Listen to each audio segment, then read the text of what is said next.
Tuh lihat guys, eh, parkir di depan toko saya, belanja ke toko yang sebelah ya guys.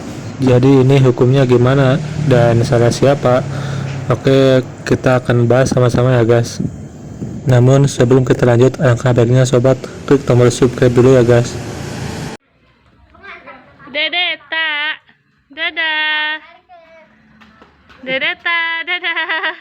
Hai, naik naon dede? Oke, pertama-tama saya tidak mempermasalahkan masalah toko saya sepi dan toko sebelah rame ya guys. Itu sama sekali tidak ya guys. Yang saya pertanyakan itu adab ya guys. Adab jika kita parkir di depan rumah orang atau toko orang, seenggaknya kita minta izin ya guys, atau seenggaknya senyum atau gimana ya guys.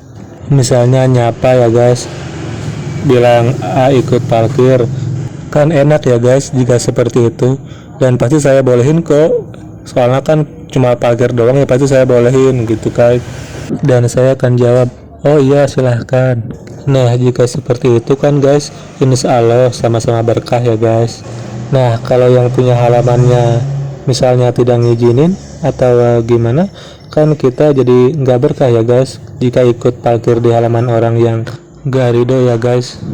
Karena kan ada alasannya juga, siapa tahu kalau halamannya penuh parkir orang kan, misal ada orang yang mau belanja ke tokonya jadi kehalang ya guys dan terganggu. Maka dari itu kita harus perlihatkan ya guys adab dan sopan santun ya guys, biar senantiasa hidup kita penuh dengan keberkahan ya guys, amin ya robbal alamin.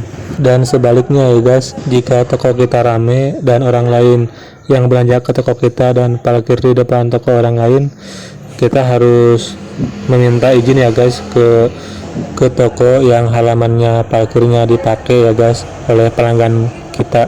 Seenggaknya ada kata dan izin ya guys. Misalnya kita berkata, Bang minta maaf ya sebelumnya jika tempat parkirnya dipakai oleh pelanggan yang mau beli ke toko saya minta maaf dan mohon izin, dan saya akan bereskan jika tempat parkir abang penuh ramai agar belanja yang ke toko abang agar tidak terganggu gitu kan. Nah intinya kita harus ada bahasa ya guys atau kata-kata ucap agar usaha kita saling menguntungkan dan tidak ada yang dirugikan. Nah seperti itu ya guys. Insya Allah rezeki itu sudah ada yang ngatur ya guys. Seenggaknya kita harus menjalaninya dengan penuh sabar dan kebijaksanaan dan keadilan. Oke, sekian dulu dari saya. Jika ada salah mohon dimaafkan. Dan jika kalian punya cerita dan pengalaman, tulis di kolom komentar ya guys. Dadah, assalamualaikum.